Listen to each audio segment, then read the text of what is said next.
Praise the Lord. Praise the Lord. Hallelujah. Hallelujah. Tandri Vandanam. Tandri Stotram. Tandri Aradhana. Tandri Mahima. Praise the Lord. Praise the Lord. Yesu Raja Vandanam. Yesu Raja Stotram. Yesu Raja Aradhana. Yesu Raja Mahima. Hallelujah. Hallelujah. Praise the Lord. Atmadeva Vandanam. Atmadeva Stotram.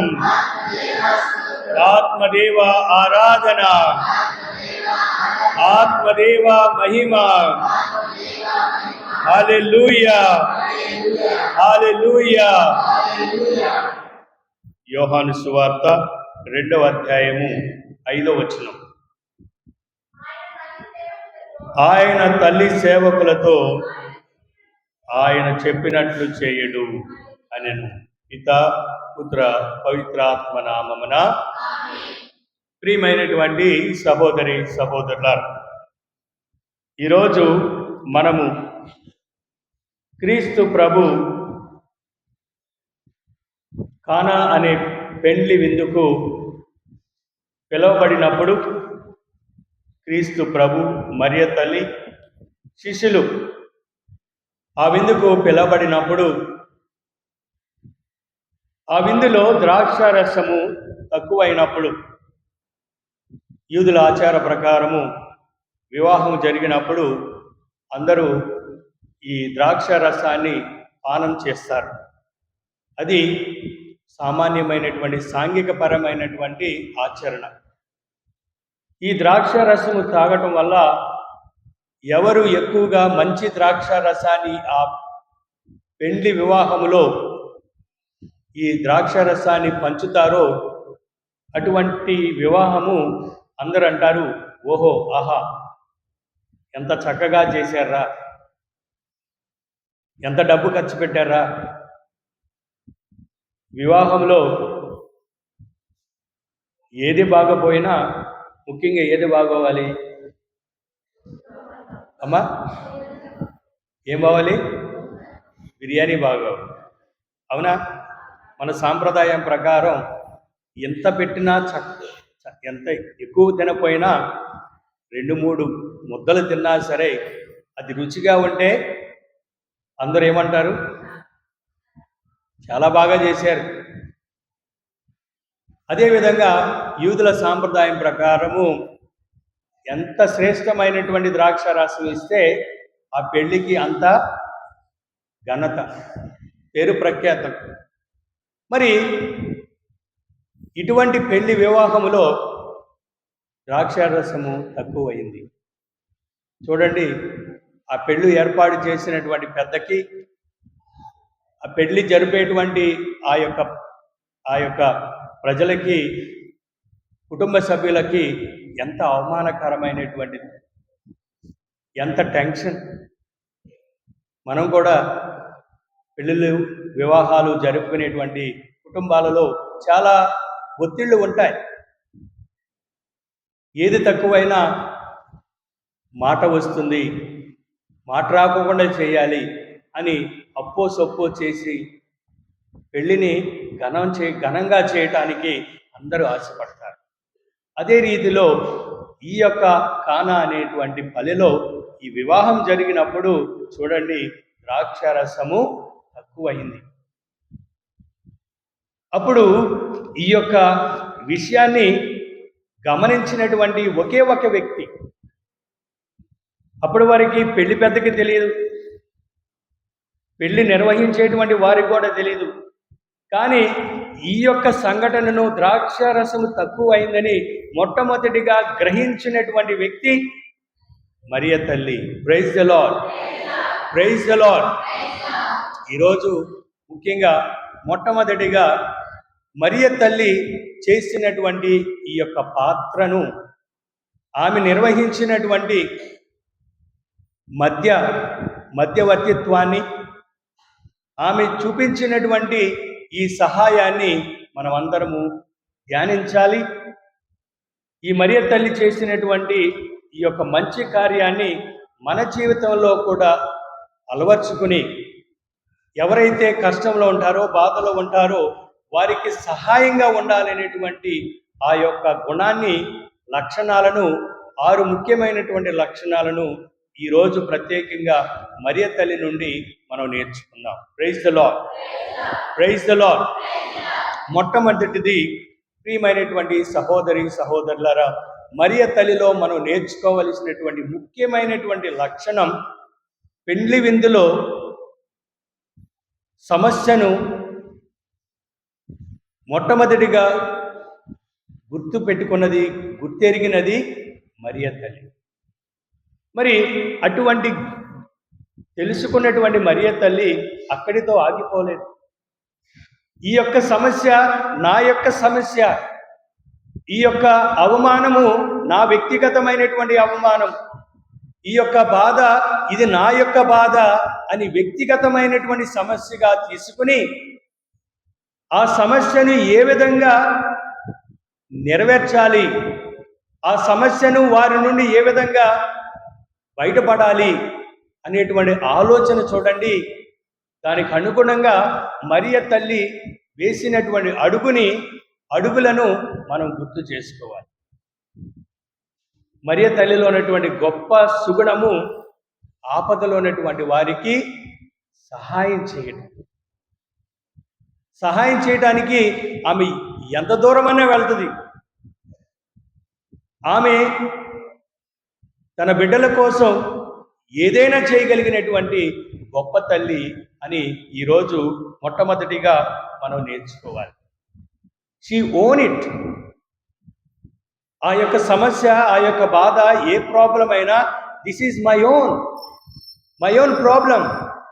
ఎంతమందికి ఇటువంటి ఆలోచన ఉంటుందండి? ఒక కుటుంబంలో బాధలో, కష్టాల్లో, ఆర్థిక పరమైనటువంటి ఇబ్బందులు ఉన్నప్పుడు ఎవరు బాధపడతారు? కుటుంబంలో ఉన్నటువంటి యజమానులు, కుటుంబ సభ్యులు మాత్రమే. ఇరుగు పొరుగు వారు, అక్క చెల్లెళ్ళు, బంధుమిత్రులు వారు బాధపడతారండి? ఇది నా యొక్క బాధ, ఇది నా యొక్క సమస్య, ఇది నా యొక్క అవసరము అని ఎవరైనా ఆలోచిస్తారా? ఆలోచించు. చూడండి, మరియ తల్లి ఇది నా బాధ, ఇది నా యొక్క సమస్య, ఇది నాది, my own, I own it అని ఆమె చూపించినటువంటి విధానాన్ని మనం అలవర్చుకోవాలి. సంఘంలో ఎవరైనా సరే బాధలో, కష్టాల్లో, ఏమైనటువంటి విపత్తుల్లో, సమస్యలో ఉన్నప్పుడు నా యొక్క ఆలోచన ఏమిటి? నేను ఏ విధంగా ఇది నా యొక్క సంఘము, నా యొక్క సభ్యులు, నా యొక్క కుటుంబము, ఇది నా వారు అని అటువంటి ఆలోచన నాలో ఉందా అని ఈరోజు ప్రత్యేకంగా మనమందరము ప్రయత్నించాలి. అందుకని ఇంగ్లీష్లో ఒక పదం ఉంది, ఎంపతి.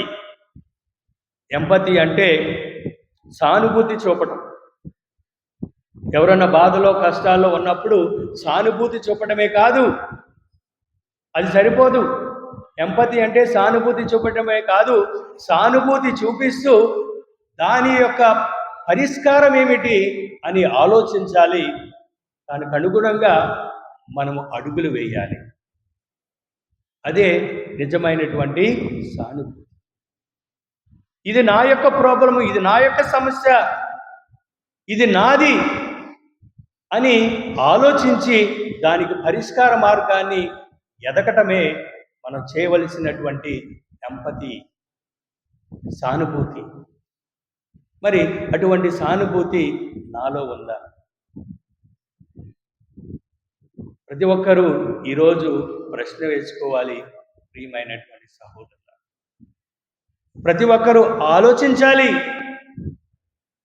ఈ యొక్క జీవితం శాశ్వతమైనది కాదు. ఈ లోకంలో జీవించుట ఒకేసారి, జీవించిన ఉన్నత జీవితం జీవించాలి. ఈ లోకంలో జీవించుట ఒకేసారి, జీవించిన ఉన్నత జీవితం జీవించాలి. అందరూ కలిసిపోవునది ఈ మట్టిలోనికే, అందరూ కలిసిపోవునది ఈ మట్టిలోనికే. ఈ భూమిలో ఉన్నంత కాలం సుగంధం పువ్వుల ఉండాలి, ఈ భూమిలో ఉన్నంత కాలం సుగంధం పువ్వుల ఉండాలి.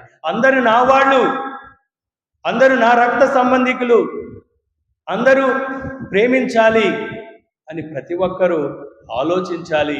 తనకు అనుగుణంగా అడుగులు వేయాలని మొట్టమొదటిగా మరియ తల్లి నుండి మనం నేర్చుకోవాలి. అందుకనే శిరాపుత్రుడు అనేటువంటి యేసు జ్ఞాన గ్రంథము 29వ అధ్యాయము 1వ వచనములో దేవుని వాక్యం విధంగా చెబుతుంది, దయగలవాడు తన పొరుగు వానికి అదుపు ఇచ్చును, అతనికి తన హస్తముతో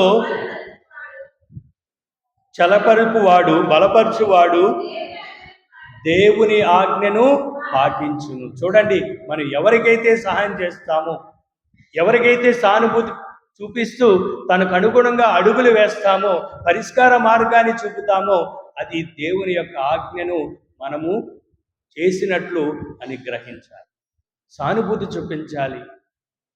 రెండవది, ప్రియమైనటువంటి సహోదరి సహోదరులారా, మరియ తల్లి నుండి మనం నేర్చుకోవలసినటువంటి ముఖ్యమైనటువంటి రెండవ లక్షణం ఏమిటంటే, మన సమస్యలో ఎవరి దగ్గరికి వెళ్ళాలి? మరియ తల్లి ద్రాక్షారసము తక్కువైందని గ్రహించిన వెంటనే ఆమె ఎవరి దగ్గరికి వెళ్ళింది? తన కుమారుని చెంతకు వెళ్ళింది. పెళ్లి పెద్ద దగ్గరికి వెళ్ళలేదు, శిష్యుల దగ్గరికి వెళ్ళలేదు, చుట్టాపట్టల దగ్గరికి వెళ్ళలేదు, తర్వాత ఇరుగు పొరుగు వారి దగ్గరికి వెళ్ళలేదు, అమ్మలక్కల దగ్గరికి వెళ్ళలేదు. ఆమె ఎక్కడికి వెళ్ళింది? యేసయ్య దగ్గరికి వెళ్ళింది, తన కుమారుని చెంతకు వెళ్ళింది. తెలుసుకుంది, ఈ యొక్క సమస్య నా కుమారుడు మాత్రమే తీర్చగలడు, ఈ యొక్క అవమానాన్ని నా కుమారుడు మాత్రమే ఆపగలడు, నా కుమారుడిలోనే శక్తి ఉంది, నిజమైనటువంటి దేవుని కుమారుడు, లోకరక్షకుడు అని తెలుసుకున్నటువంటి మరియ తల్లి త్వరిగా తన కుమారుని దగ్గరికి వెళ్ళింది. అది మనం నేర్చుకోవాలి. మన జీవితంలో అనేకమైనటువంటి బాధలు వస్తాయి, అనేకమైనటువంటి మన కుటుంబంలో ఒడిదుడుకులు ఉంటాయి, అనారోగ్యంతో బాధపడతాము, ఆర్థికపరమైనటువంటి ఇబ్బందులు ఉంటాయి, సాంఘికపరమైనటువంటి ఇబ్బందులు ఉంటాయి, అనేకమైనటువంటి ఇబ్బందులు ఉంటాయి, ఆరోగ్యపరమైనటువంటి సమస్యలు ఉంటాయి, అనేకమైనటువంటి ఒత్తిడిలో మనం ఉంటాం. మనం ఎవరి దగ్గరికి వెళ్ళాలి? యేసయ్య దగ్గరికి రావాలి. చాలామంది చెప్తారు, నాకు దేవుడు అనేకమైన మేలు చేశాడు. ఎందుకు చేశాడు? ఆయన అద్భుత కలిగినటువంటి, శక్తి కలిగినటువంటి, మహోన్నతమైనటువంటి దేవుడిని తెలుసుకుని నువ్వు ఆయన సన్నిధానికి వచ్చి ప్రార్థన చేశావు కాబట్టి నీకు ఆ యొక్క మహిమను నువ్వు గాంచావు. తద్వారా రెండవది, ప్రియమైనటువంటి సహోదరి సహోదరులారా, మన మొట్టమొదటిగా మన యేసయ్య సన్నిధికి రావాలి, ఆయనకు మొరబెట్టుకోవాలి. ఎవరి కడకు పోయేదన్ ఓ ప్రభునా యేసయ్యా, ఎవరి కడకు పోయేదన్ ఓ ప్రభునా యేసయ్యా, జీవమొసగు జీవవాకు ఉన్నది ప్రభు నీలోనే, జీవమొసగు జీవవాకు ఉన్నది ప్రభు నీలోనే. శరణం దేవా శరణం శరణం, శరణం దేవా శరణం శరణం, శరణం దేవా శరణం శరణం, శరణం దేవా శరణం శరణం, శరణం దేవా శరణం శరణం, శరణం దేవా శరణం శరణం, శరణం దేవా శరణం శరణం శరణం దేవా శరణం శరణం ఎవరి కడకు పోయేదన్ ఓ ప్రభునా యేసయ్యా ఎవరి కడకు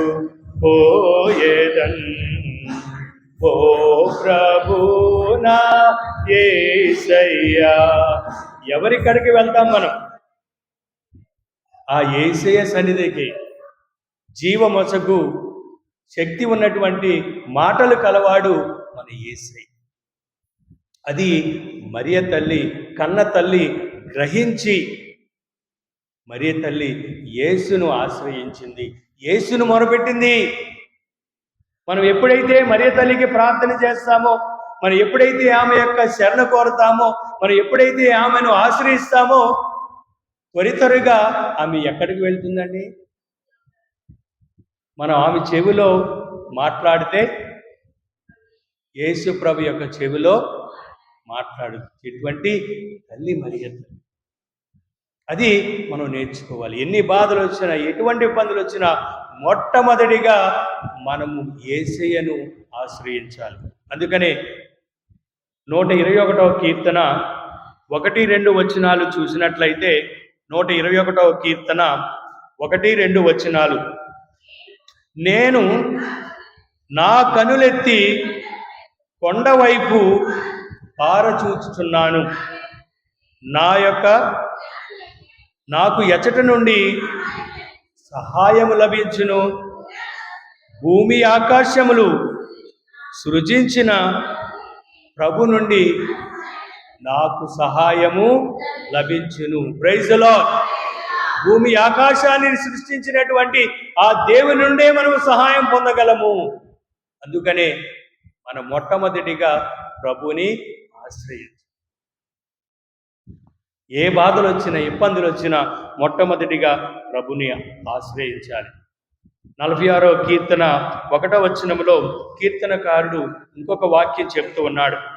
46వ కీర్తన 1వ వచనం, ప్రభువే నాకు ఆశ్రయము, బలమైనటువంటి వాడు, ఆపదలో అతడు మనలను ఆదుకున్న సిద్ధముగా ఉన్నాడు. Praise the Lord. మనం ఆపదలో ఉన్నా, ఏ ఇబ్బందిలో ఉన్నా, ఎటువంటి పరిస్థితిలో ఉన్నా ఆదుకునేటువంటి వాడు యేసయ్య మాత్రమే అని గ్రహించి ఆయనను మనము ఆశ్రయించాలి. 9వ కీర్తన 9వ వచనంలో 9వ కీర్తన 9వ వచనంలో ప్రభు పీడితులకు దుర్గము, ఆపదలో ఉన్న వారికి ఆశ్రయస్థానము. Praise the Lord. Praise the Lord. అది గ్రహించి మనం ప్రభుని మొట్టమొదటిగా ఆశ్రయించాలి. అది మరియ తల్లి మనకు నేర్పిస్తుంది. మూడవది, ప్రియమైనటువంటి సహోదరులారా, తన సంపూర్ణంగా ప్రభుని నమ్మి అక్కడితో ఆగిపోలేదు. ఏం చేసింది మరియ తల్లి? తన యొక్క నమ్మకాన్ని ఎవరితో చెప్పింది? కుమారునితో కాదు చెప్పింది. చూడండి, నేను చెప్పినటువంటి వాక్యం యోహాను సువార్త 2వ అధ్యాయము 5వ వచనం. ఆయన తల్లి సేవకులతో ఆయన చెప్పినట్లు చేయండి. ఎవరికి చెప్తూ ఉంది? శిష్యుల సేవకులకు. చూడండి, నా కుమారుడిని నిన్ను నమ్ముతూ ఉన్నాను, ఆయన శక్తివంతం కలిగినటువంటి దేవుడు, సాక్షాత్తు పరలోకము నుండి దిగి వచ్చినటువంటి లోకరక్షకుడు అని నేను నమ్ముతూ ఉన్నాను, విశ్వసిస్తూ ఉన్నాను. మీరు కూడా విశ్వసించండి, ఆయన చెప్పినట్లు చెయ్యండి. అంటే మరియ తల్లి మనకు విశ్వాసం అనేటువంటి బోధను బోధిస్తూ ఉంది. విశ్వాసంలో నడవండి, విశ్వాసంలో జీవించండి, ఆయనని నమ్మండి, ఆయనను విశ్వసించండి అని మనందరినీ ప్రేరేపిస్తూ ఉంది.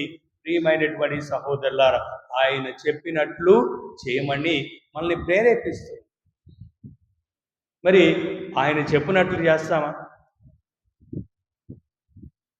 ఆయన చెప్పినట్లు మనం చేస్తూ ఉన్నామా? ఇరుగు పొరుగు వారిని ప్రేమించు, నీ వలె నీ సహోదరుని ప్రేమించు అన్నాడు ప్రభు.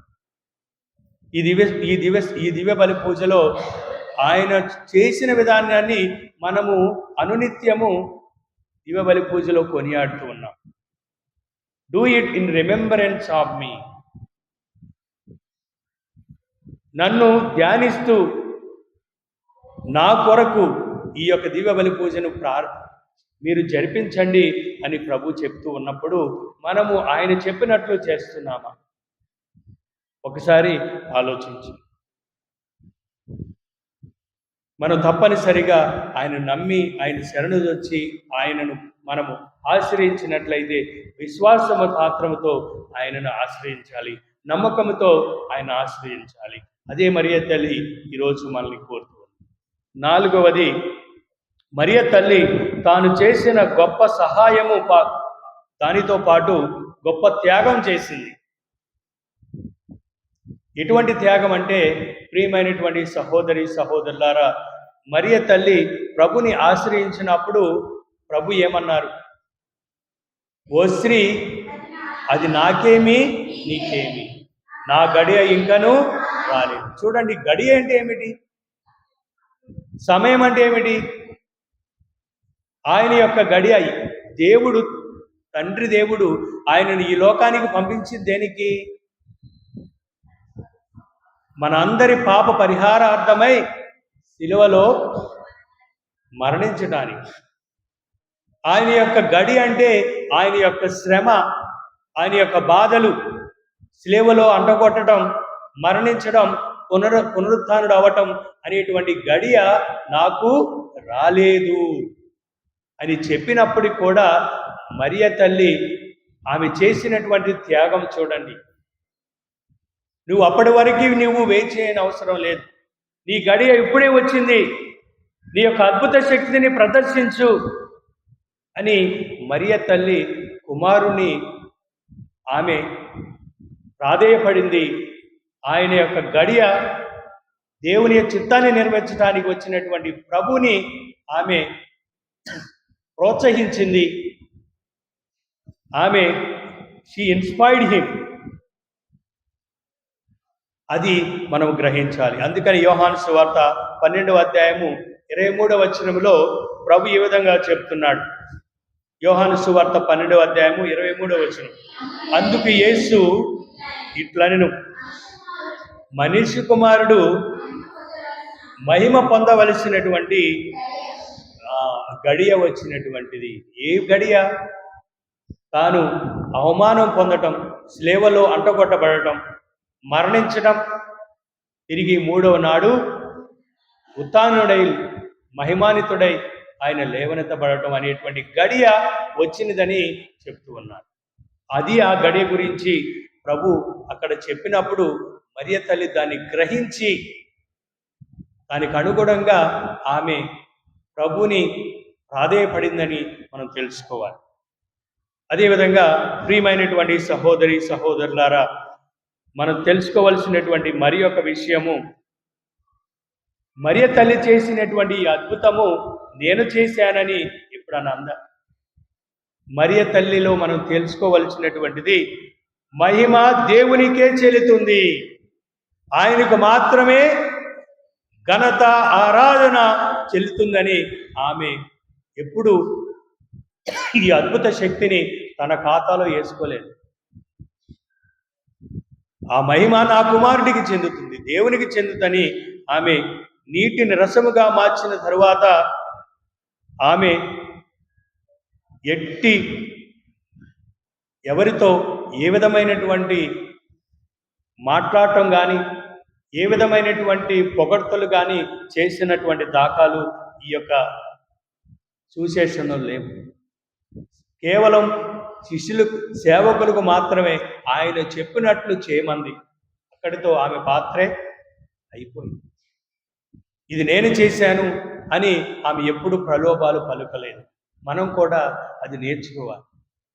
ఏ చిన్న సహాయం చేసినా, ఏది చేసినా అది మనము పేరు ప్రఖ్యాతల కోసం చేయకూడదు. అది దేవుని మహిమార్థమై చెయ్యాలి అని మనము గ్రహించాలి. మరియ తల్లి నుండి ఈరోజు మనం నేర్చుకోవాలి. ఎఫెసీయులకు రాసిన లేఖ 3వ అధ్యాయము 21వ వచనములో పునీత పౌలుడు ఎఫెసీయులకు ఈ విధంగా చెప్తూ ఉన్నాడు. ఆ దేవునకు దైవ సంగమునకు క్రీస్తు యేసునందును తరతరములు మహిమ కలుగునుగాక.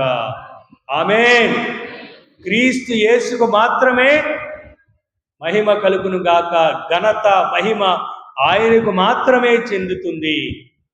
మరియ తల్లిని మనము ఆశ్రయించినప్పుడు, ఆమె మధ్యస్థ ప్రార్థన మనం కోరినప్పుడు ఆమెను మహిమపరుస్తున్నామా? ఆమెను పూజిస్తున్నామండి?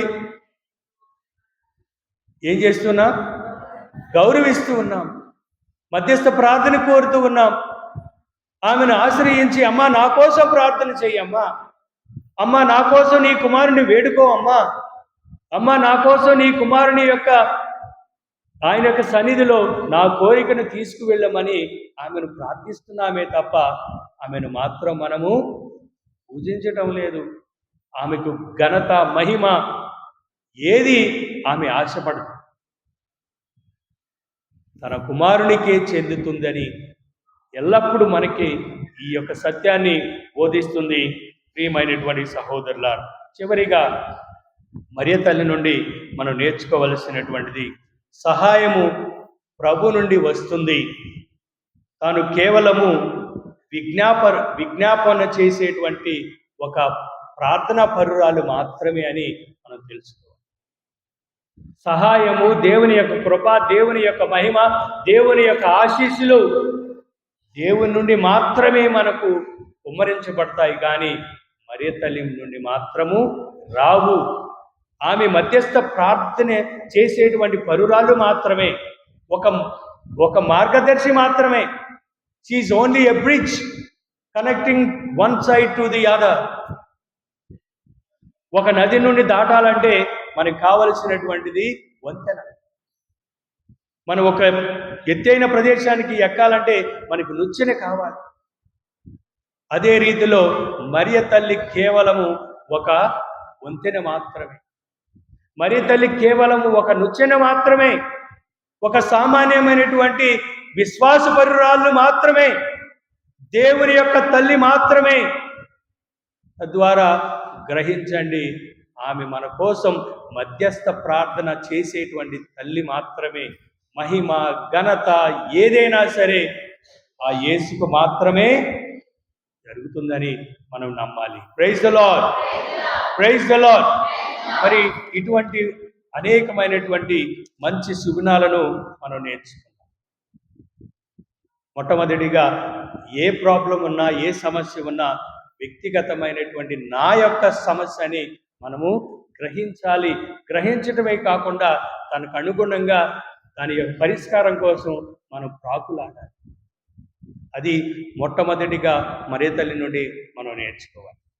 రెండవది, ప్రియమైనటువంటి సహోదరి సహోదరులారా, ఈ యొక్క కానా పల్లెలు అనేటువంటి ఈ యొక్క పెళ్లి విందులోకి ఈ పెళ్లి విందు వారు ఆహ్వానించారు. అందుకనే మొట్టమొదటిగా దేవుని వాక్యం చెప్తూ ఉంది.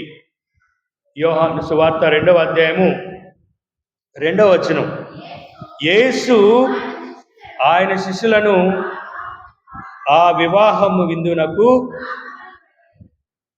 మొదటి వచనంలో చివరి లైన్ కూడా యేసు తల్లి అచ్చట ఉండేను. అంటే చూడండి,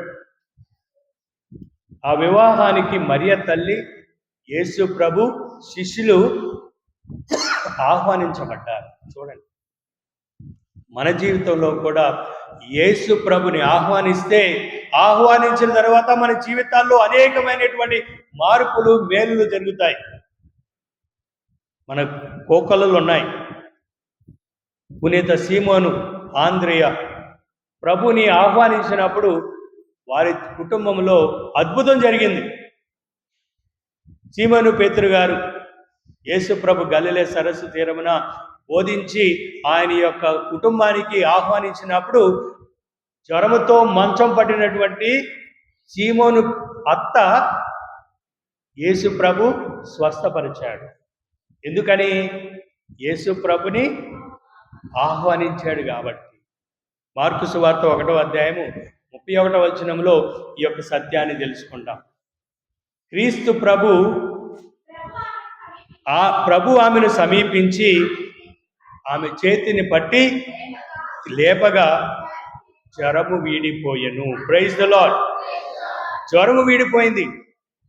ఎందుకంటే ప్రభు ఆమె వారి యొక్క మధ్యలో ఉన్నాడు. ఎందుకంటే వారు ఆ ప్రభుని ఆహ్వానించారు కాబట్టి. మనం మొట్టమొదటిగా తెలుసుకోవాలి, ప్రభుని మనము ఆహ్వానించాలి. అన్ని విషయాలలో ఆహ్వానించాలి. ఏ నిర్ణయం తీసుకున్నా, ఏ విధమైనటువంటి కుటుంబంలో ఎటువంటి నిర్ణయాలు ఉన్నా సరే మొట్టమొదటిగా ప్రభుని మనము ఆహ్వానించాలి. అందుకనే ఏ శుభకార్యం జరిగినా గురువును, అభిషేక్త గురువుని ఎందుకు ఆహ్వానిస్తున్నాము? మనం ఏం ప్రారంభించినా ఆయన నామం పేరట, ఆయన నామంలో మనం జరగాలి. అది మనం నేర్చుకోవాలి. రెండవది, యాయీరు అనేటువంటి ప్రధాన అర్చకుని యొక్క కుమార్తెను ప్రభు మరణము నుండి ఆయన రక్షించాడు. ఎందుకంటే యాయీరు ప్రభుని ఆహ్వానించాడు కాబట్టి. మార్కు సువార్త 5వ అధ్యాయము 22వ వచనములో ఈ యొక్క వాక్యాన్ని మనం తెలుసుకుంటాం. ప్రార్థనా మందిర అధ్యక్షుడైనటువంటి యాయీర్ అనేటువంటి వాడు వచ్చి ప్రభు పాదములపై పడి, ప్రభు, నా కుమార్తె మరణావస్థలో ఉన్నదని తాము వచ్చి ఆ బాలికపై తన హస్తం ఉంచమని ఆహ్వానించాడు. చూడండి, యాయీర్ ప్రధాన అర్చకుడు, ప్రార్థనా మందిరంలో ప్రముఖుడు, ప్రభుని విశ్వసించి ఆయనను ఆహ్వానించాడు. తత్ఫలితం ఏం జరిగింది? తన కుమార్తె స్వస్థపరపబడింది. మరణ భయము నుండి ప్రభు ఆమెను రక్షించాడు. అదేవిధంగా జక్కయ్య, పొట్టివాడైనటువంటి జక్కయ్య మేడి చెట్టు ఎక్కినప్పుడు ప్రభు ఆయనను పేరు పెట్టి పిలిచినప్పుడు ప్రభుని జక్కయ్య ఆహ్వానించాడు. ఆహ్వానించినటువంటి జక్కయ్య జీవితంలో అద్భుతమైనటువంటి రీతిలో ఒక గొప్ప మార్పు జరిగింది. ఏమని చెప్తూ ఉన్నాడు జక్కయ్య? లూకాసు వార్త 19వ అధ్యాయము 8వ వచనములో జక్కయ్య నిలబడి యేసుతో, ప్రభు, నేను నా ఆస్తిలో సగభాగము పేదలకు దానము చేయదను. నేను ఎవరికైనాను అన్యాయం చేసినతో 4 రెట్లు అతనికి ఇచ్చివేయుదును. చూడండి, ఆయనలో కలిగినటువంటి మార్పు ఎందుకు కలిగింది? యేసు ప్రభుని తన గృహంలోనికి ఆహ్వానించారు. మనం ప్రతి ఆదివారంలో, అప్పు పండుగల్లో క్రీస్తు ప్రభు యొక్క శరీర రక్తాలని మనం లోకుంటాం. రండి రండి రండి రండి పరిశుద్ధాత్ముడా అని పాడుతూనే ఉంటాం. రండి రండి రండి. కానీ మనలో ఎటువంటి మార్పు ఉండదు. మన హృదయంలో మార్పు ఉండదు, మన నోటి దురుసులో మార్పు ఉండదు, మన యొక్క నడవడికలో మార్పు ఉండదు. కానీ ఎప్పుడు చూసినా రండి రండి రండి రండి అని ప్రభుని ఆహ్వానిస్తాం. ఆ నోటితోనే, ఆ నాలుగుతోనే ఇతరుల్ని దూషిస్తాం. మరి ఎందుకు రావాలి? చూడండి, ఆలోచించండి ప్రియమైనటువంటి సహోదరుల, జక్కయ్యలో వచ్చింది మార్పు. మనలో రాదా? మనం ఏ పాటి వారము? జక్కయ్య సొంకపు మెట్టుగాడు కూర్చుని అనేకమైనటువంటి దొంగ పనులు చేశాడు. కానీ మనం అటువంటి పనులు చేయట్లేదే. మనం అంత ఘోరమైనటువంటి పాపాలు చేయట్లేదే. కానీ మనలో, మన మాట ద్వారా మనలో మార్పు ఉండాలి.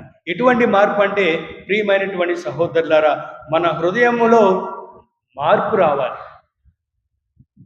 మన హృదయంలో మార్పు రావాలి, మన బుద్ధిలో మార్పు రావాలి, మన మాట తీరు మారాలి, మన కోరికలు మారాలి, మన క్రియలు మారాలి. లేకపోతే రండి రండి రండి రండి ఏమి పనికిరాదు మనకి. మన హృదయంలో ఎందుకు మార్పు రావాలంటే ఎజికియేలుకు రాసిన గ్రంథము ఎజికియేలు 18వ అధ్యాయము 31వ వచనములో ఎజికియేలు, మీరు చేయు పాప కార్యముల నుండి వైదొలగి నూతన హృదయమును నూతన ఆత్మను పొందుడు. ఇశ్రాయేలారా, మన హృదయములు కపటముతో ఉన్నాయా, కర్ముషాలతో ఉన్నాయా ఆలోచించు. కపటపు బుద్ధితో మనము ఉన్నాయా, కపటపు వేషాలతో మన హృదయాలు ఉన్నాయని ఆలోచించి ఆ హృదయాన్ని మనము మార్చుకోవాలి. అది మనలో ముఖ్యంగా ఉండవలసినటువంటి మార్పు. ఇర్మియా ప్రవక్త 15వ అధ్యాయము 9వ వచనములో ఇర్మియా ప్రవక్త ఈ విధంగా చెప్తూ ఉన్నాడు. ఇర్మియా ప్రవక్త 15వ అధ్యాయం 9వ వచనములో, హృదయము కొన్న కపటము మరి దేనికి లేదు. చాలు. దేనికి ఉన్నటువంటిది కపట వేషం? హృదయానికి. కానీ కొంతమంది చెప్తారు, నా హృదయం నిండా నువ్వే ఉన్నావు, నా హృదయం అంతా నువ్వే. కానీ హృదయంలో అన్నీ ఏమున్నాయి? దేవుని వాక్యం చెప్తుంది కపటమే, అసూయ, కుళ్ళు, కుట్ర, స్వార్థం అనేకమైనటువంటి హృదయంలోనే ఉన్నాయి. మొట్టమొదటిగా మన హృదయము మారాలి.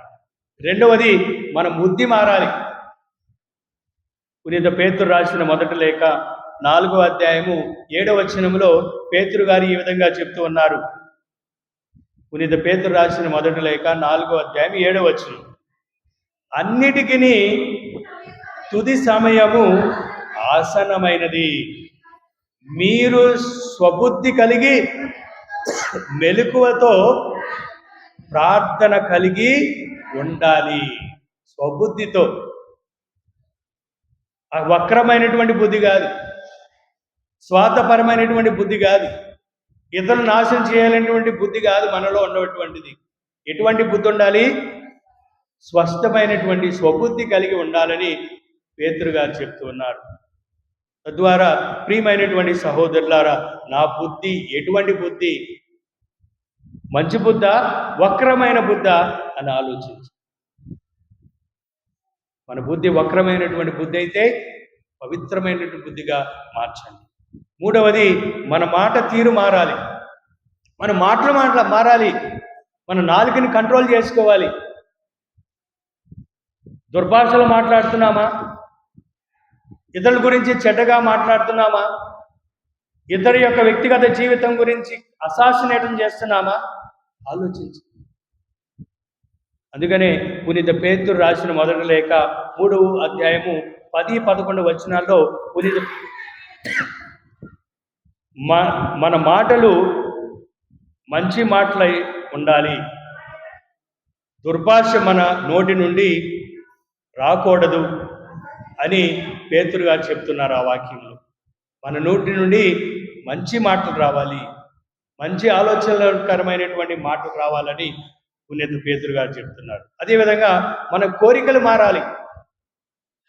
గొంతెమ్మ కోరికలు, మన స్తోమత ఉండదు, కష్టపడితే రెక్కాడితే డొక్కాడనేటువంటి పరిస్థితులు. అర్థం చేసుకోండి, మన కోరికలు మారాలి.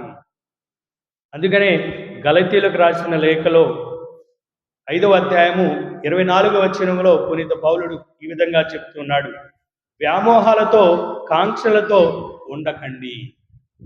అనేకమైనటువంటి వ్యామోహాలు ఉంటాయి, అనేకమైనటువంటి కోరికలు ఉంటాయి మనలో. వాటితో మీరు సతమతం అవ్వకండి, ఉన్న దాంట్లోనే సంతృప్తి పడండి, దేవుని ఆశ్రయించండి, దేవుణ్ణి ప్రేమించండి అని పౌలు చెప్తూ ఉన్నాడు. చివరిగా మన క్రియలు మారాలి, మనం చేసే పనులు మారాలి. మత్తయి సువార్త 5వ అధ్యాయము 16వ వచనములో ప్రభు చెప్తూ ఉన్నాడు, మత్తయి సువార్త 5వ అధ్యాయము 16వ వచనం. ప్రజలు మీ సత్కార్యములను చూచి పరలోకమందున్నటువంటి మీ పితను సన్నుతించుటకు మీ వెలుగును వారి ఎదుట ప్రకాశించండి. మనం చేసేటువంటి పనులు, మన యొక్క నడవడిక, మన యొక్క బుద్ధి, మన యొక్క ఆలోచనలు దేవుని యొక్క చిత్తానుగుణంగా ఉంటే దేవునికి మహిమ కలుగుతుంది. తద్వారా ప్రియమైనటువంటి సహోదరి సహోదరులారా, ఈరోజు మనం నేర్చుకోవలసినటువంటి గొప్ప సత్యం మరియ తల్లి నుండి, ఆమె ఏ విధంగా అయితే ఆపదలు ఉన్నటువంటి వారికి ఇది నా యొక్క ఆపదని దానికి అనుగుణంగా అడుగులు వేసి పరిష్కార మార్గాన్ని క్రీస్తు ప్రభువే, నా కుమారుడు మాత్రమే పరిష్కరిస్తాడనేటువంటి విశ్వాసంతో ఆయనకు మాత్రమే ఘనత మహిమ కలగాలని ఆమె కోరుకుందో, మన జీవితంలో కూడా అటువంటి అడుగులు వేయాలి. మన హృదయం మారాలి, మన బుద్ధులు మారాలి, మన యొక్క నడవడికను మారాలి, మన ఆలోచనలు మారాలి, మన యొక్క కోరికలు మారాలి. అటువంటి మార్పు ప్రభుని మనం ఆహ్వానించి ప్రభుని స్వీకరించినటువంటి ఈ దివ్య సంస్కారములో క్రీస్తు శరీర రక్తాలు భుజించిన తర్వాత మాత్రమే మనకు సాధ్యపడుతున్నటువంటి సత్యాన్ని గ్రహించి మనము అనునిత్యము ప్రభువా, నా బుద్ధిని, నా యొక్క హృదయాన్ని, నా యొక్క నడవడికను, నా ఆలోచనను మార్చి ఒక మంచి కథోలిక బిడ్డగా, నీకు సాక్షిగా ఉండేటువంటి బిడ్డగా నన్ను తీర్చిదిద్దమని ఈ దివ్య బలి పూజలో ప్రార్థన చేద్దాం. పితా పుత్ర పవిత్ర ఆత్మ నామమున ఆమేన్. పరలోకమును